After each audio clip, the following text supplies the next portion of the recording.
Salve, salve, meus queridos, tudo bem com vocês? Vamos lá para a aula 4 da Química B? Na nossa aula passada, eu apresentei para vocês a equação PV igual a nRT, que é a equação de Clapeyron e a equação dos gases ideais ou perfeitos. Essa equação também podia ser apresentada dessa outra maneira, ok? PV igual a M sobre M vezes R vezes T. Por quê? O número de mols que está aqui, que é a quantidade de matéria, ele é calculado através da divisão da massa em gramas pela massa molar do gás em questão. Gente, essa equação aqui, lembra que ela é válida para quando a gente tem uma quantidade qualquer de gás, na verdade? Por isso que a gente incluía o termo N aqui, que é justamente a quantidade de matéria dessa espécie, que era a quarta variável de estado, né, que eu apresentei para vocês. Ali eu coloquei dentro de um balão indeformável, tá, uma mistura de gases. Eu coloquei dois gases ali, um verdinho e um roxo, ok? Que eu vou chamar de gás A e gás B. Meus caros, eu preciso que vocês lembrem que toda mistura gasosa necessariamente é uma mistura homogênea, ou seja, monofásica. Tranquilo? Então tomem muito cuidado, né, ao olhar o desenho e falar assim, professor, mas eu estou vendo ali, eu estou diferenciando os gases. Sim, é só uma questão do desenho, né, gente? Ok? Na prática, você não consegue diferenciar esses dois gases ali a olho nu, ou seja, nós temos uma mistura homogênea. Tá, que relação que eu posso trazer para vocês aqui a respeito desse sistema? Eu com certeza sei que o número de mols total ali dentro de gás é igual à somatória do número de mols do gás A mais o número de mols do gás B.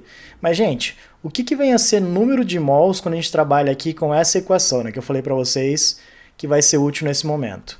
Ó, eu posso isolar o termo N, ok? E passar esse termo aqui, ó, R vezes T, dividindo ali. Então vai ficar PV sobre R vezes T. Galera, o que vem a ser esse volume que está aqui nessa equação? Vai ser o volume do recipiente, ou o volume do balão. Lembra que o balão ele é indeformável, então esse volume aqui vai ser constante. Ok? Qual que vai ser a temperatura aqui, gente? É a temperatura deste ambiente que está aqui, desse sisteminha, tá bom? Que também a gente pode considerar constante. O R, lembra que ele é a constante universal dos gases. Então, gente, o que eu quero estabelecer com vocês aqui, né? Que há uma relação, então, entre o número de mols e a pressão do gás. Tá bom? É isso que a gente vai tentar enxergar agora. Galera, acompanhem comigo agora um trabalho algébrico que é meio chatinho, mas dá para entender, tá? Ó, o número de mols total é igual ao número de mols do gás A mais o número de mols do gás B. E eu disse para vocês que número de mols é a mesma coisa que PV dividido por R vezes T. Então vou substituir no lugar, fica vendo. Ó, número de mols total é a pressão total vezes o volume do balão dividido pela constante universal vezes a temperatura que o balão está submetido. Tudo bem, tudo isso é igual, mantendo ali a estrutura da fórmula, né? Número de mols do gás A é a pressão parcial do gás A vezes o volume dividido por R vezes T. Mais, o que é o número de mols do gás B? Pressão parcial do gás B vezes o volume dividido por R vezes T. Mas olha que interessante o que eu vou fazer. Esse V, esse R e esse T são constantes, porque lembra, né, eles estão dentro do mesmo balãozinho. Então o que vai acontecer, gente? Eu vou cortar esses caras. E a gente chega a uma conclusão bem importante, que a pressão total dentro daquele balão é igual ao somatório das pressões parciais do gás A mais o gás B. Isso aqui é conhecido como lei de Dalton, lei das pressões parciais. Legal, né? Coloquei um asterisco ali para vocês porque é bem importante isso. Mas, gente, o que vem a ser pressão parcial? Veja a definição comigo. Ó, é a pressão que um gás exerceria se estivesse sozinho ocupando o volume total da mistura gasosa na mesma temperatura. Então imagina que dessa mistura de gás aqui eu tiro o gás B, ok? Deixo só o gás A. O que vai acontecer? Ele vai expandir ocupando todo o volume daquele balão. Tá, e qual que vai ser a pressão que ele vai exercer então, né, gente? Se ele estiver nessa mesma temperatura do experimento, a gente vai chamar essa pressão de pressão parcial, ok? No caso, a pressão parcial do gás A. Tranquilaço, né? Tá. Aqui embaixo eu coloquei duas relações que eu quero que vocês enxerguem. Se o número de mols total está relacionado à pressão total, assim como o número de mols de A está relacionado à pressão parcial de A, porque veja, né? Essas duas expressões aqui têm a mesma estrutura, né? Ó, é alguma coisa que é igual ao somatório de outras duas, tá bom? Aqui embaixo também. Olha o que eu fiz. E isso está relacionado a isso. Coloquei ali, ó. Número de mols total está relacionado à pressão total. Então, o número de mols de A está relacionado à pressão parcial de A. Se eu aplicar aqui a nossa boa e velha regra de 3 nesse termo aqui, olha a conclusão que eu vou chegar. De que a pressão parcial do gás A é igual a pressão total vezes uma certa fração que apareceu aqui. Tá bom? Vamos tentar entender o que é essa fração aqui. Eu coloquei ela em destaque para vocês. Ó. Cara, ela é o número de mols do gás A dividido pelo número de mols total, ou seja, de A mais B. Gente, isso aqui na química é conhecido como fração molar, ou fração em mols. Então eu substituo ele para vocês. Ó. Se você quiser calcular a pressão parcial do gás A, você pega a pressão total daquela mistura e multiplica pela fração molar do gás A. Coloquei ali identificado para vocês. Tranquilaço, né? Então essa fórmula aqui também é bem importante, tá bom? Lembra, ela te dá o cálculo da pressão parcial de um componente da mistura. Se eu quiser calcular a pressão parcial dB, eu faço a mesma relação. Ó, número de mols total desses gases aí está relacionado à pressão total do sistema. E o número de mols dB está relacionado ao quê? A pressão parcial de B. Então coloquei ali. Novamente, se eu multiplicar aquilo ali cruzadinho, né? Ó, aqui e aqui, eu chego à seguinte conclusão. De que a pressão parcial de B é igual à pressão total vezes essa fração aqui. Perceba, né? Número de mols de B dividido pelo número de mols total. Isso aqui também é a fração molar de quem agora? Do gás B. Então, substitui ele para vocês. Ó. Se eu quiser calcular a pressão parcial de B, eu pego a pressão total e multiplico pela fração em mols dessa espécie. Tá ali para vocês. Tranquilaço, né? Agora, assumindo uma segunda situação, em que os volumes eles podem sofrer variação, ou seja, a gente vai ter um êmbolo agora, né? Um êmbolo móvel, mas a pressão e a temperatura permanecem constantes, olha a conclusão que a gente pode chegar. Ó, o volume total da mistura gasosa é igual ao volume parcial do gás A mais o volume parcial do gás B. Isso aqui é conhecido como lei de Amagal, lei dos volumes parciais. Gente, o que é o volume parcial? Coloquei ele para vocês. Ó. É o volume que o gás ocuparia se estivesse sozinho na mesma pressão e temperatura em que se encontra a mistura. Sussa, olha o que eu vou fazer para variar ali, né? Vou estabelecer uma relação considerando que essas fórmulas aqui têm a mesma estrutura. Então veja ali comigo, ó. O número de mols total nessa situação está para o volume total da minha amostra. Beleza.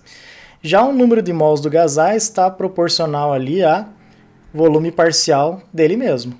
Se eu aplicar de novo a regra de 3 ali, né, multiplicar cruzado, olha o que eu chego à conclusão, ó, de que o volume parcial do gás A ele é igual ao volume total da mistura vezes a fração molar do gás A. A gente já viu ali no exemplo anterior, né? Número de mols de A dividido pelo número de mols total é a fração molar deste cara. Tá bom? Então tem aqui a expressão, importante para vocês, tá lá com asterisco, né, para variar.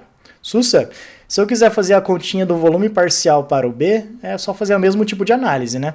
Ó, o número de mols total está para o volume total da mistura. Já o número de mols de B está para o volume parcial de B. Multiplico o cruzado e chego à conclusão de que o volume parcial de B é igual ao volume total vezes a fração molar de quem? Do gás B. Tá bom? Organizei lá para vocês. Deixa ali com asterisco. Fechou, né? Galera, vamos falar um pouquinho agora sobre densidade absoluta. Vocês sabem que densidade é a razão entre massa e volume, não é mesmo? Ali eu tenho a equação de Clapeyron e eu vou trabalhar com ela até encontrar a densidade ali dentro. Veja que simples, né?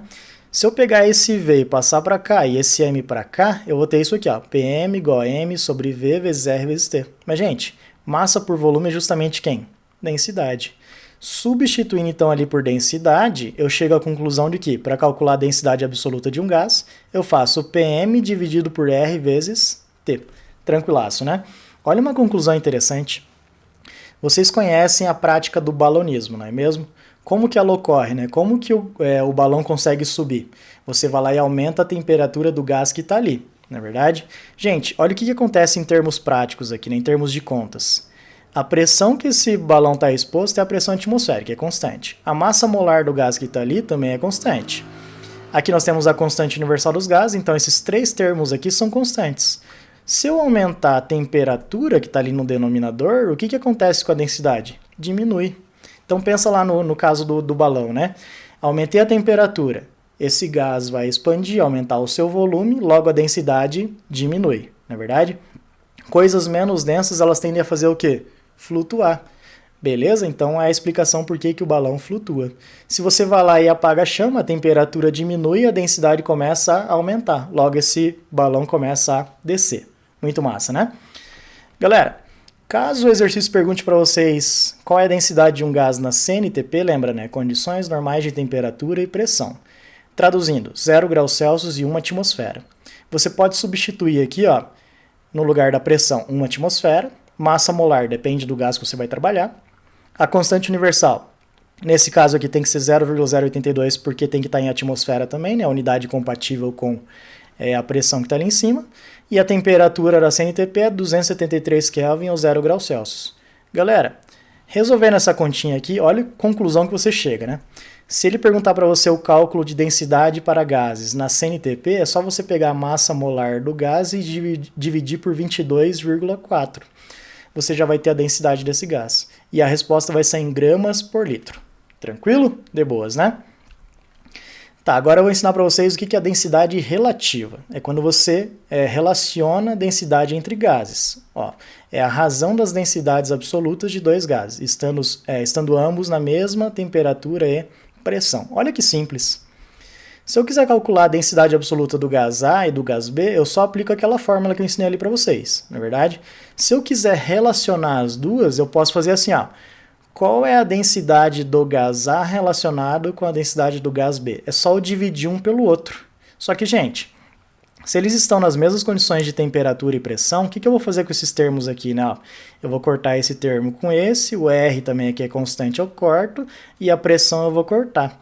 Então, na verdade, quando eu faço essa relação, né, ó, que é a razão ali, eu vou simplesmente ter o seguinte... Ó, que a densidade do gás A relacionada à densidade do gás B é só dividir a massa molar do gás A pela massa molar do gás B. Tranquilaço, né? Galera, olha que legal. Vocês viram no slide anterior que existe uma relação entre as densidades de gases diferentes e as suas massas molares, não é mesmo? Então aqui eu faço um comparativo entre a densidade do ar atmosférico e a densidade de outros gases quaisquer, para vocês entenderem por que alguns sobem e outros descem. Olha que simples, gente. Ó, a massa molar do ar atmosférico é uma média ponderada, tá? Das massas dos caras que compõem ele, que são nitrogênio 78%, oxigênio 21% e 1% de argônio. Então a massa molar do ar atmosférico, quando você calcula por essa média, né, dá aproximadamente 29 gramas para cada mol. Tranquilo? Olha como é que você vai raciocinar aqui simples, né? Se a massa molar do teu gás for menor do que do ar atmosférico, o que vai acontecer? Ele vai tender a subir. Os exemplos clássicos são gás hidrogênio e gás hélio. O gás hélio é aquele utilizado em balões de festas, ok? Aquele balãozinho que sobe, né? Porque ó, a massa molar dele é pequena, então ele é pouco denso, tá bom? Comparado com o ar atmosférico. O hidrogênio ele não é utilizado para essa finalidade aqui porque ele é inflamável, então ele poderia explodir só com um atrito ali em cima da bexiga. Tranquilo? Tá, e se o gás tiver uma massa molar maior do que o ar atmosférico, ele vai descer. Eu coloquei aqui para vocês o exemplo do ácido sulfídrico, ou gás sulfídrico, né? A massa molar dele é 34 gramas por mol, então ele tende a ficar embaixo. Isso é até importante em algumas questões, né? Por exemplo, quando o cara fala de vazamento de amônia, por exemplo. A amônia ela tem massa molar 17 gramas por mol. Se ela é 17 gramas por mol, ela tende a subir no ar atmosférico. Então não adianta você ir para um lugar mais alto, né, cara? Senão a amônia vai acabar te pegando. Tranquilo? E para a gente finalizar, eu vou apresentar aqui para vocês dois fenômenos comuns para os gases, que são a difusão e a efusão. Coloquei ali a definição para vocês. Difusão é o fenômeno da disseminação e mistura de um gás com outro, formando um sistema homogêneo. E a efusão, direto ao ponto, é a passagem do gás por orifícios. Como que a gente calcula isso, gente? Existe uma lei chamada Lei de Graham, que é essa daqui, ó. Então a gente vai fazer um comparativo entre velocidades, cuidado, não é volume, tá? Velocidade de efusão de um gás A relacionada à velocidade de efusão do gás B. Ele é inversamente proporcional à raiz quadrada das suas densidades, tá bom? Então cuidado, não tá errado aqui, fica assim mesmo, tá? V de A sobre V de B igual a raiz quadrada de D de B sobre D de A. Tá, essa aqui é a nossa lei de Graham, que você pode interpretar também no lugar da densidade ali, a massa molar. A gente acabou de ver que tem uma relação entre essas coisas, né? Densidade e massa molar. Tranquilo? O que essa lei está querendo dizer pra gente? E ela vale tanto para difusão quanto para efusão, tá? Coloquei ali para vocês. Quanto menor a massa molar do gás, mais rapidamente irão ocorrer os processos de difusão e efusão. traduzindo para vocês, pode interpretar assim, ó. Se um gás for leve, a massa dele molar for pequenininha, ele percorre os espaços muito rapidamente, ok? Ele difunde muito rapidamente no ambiente. Tranquilo? Bem de boas, né? Bom, um abraço para vocês e bons estudos.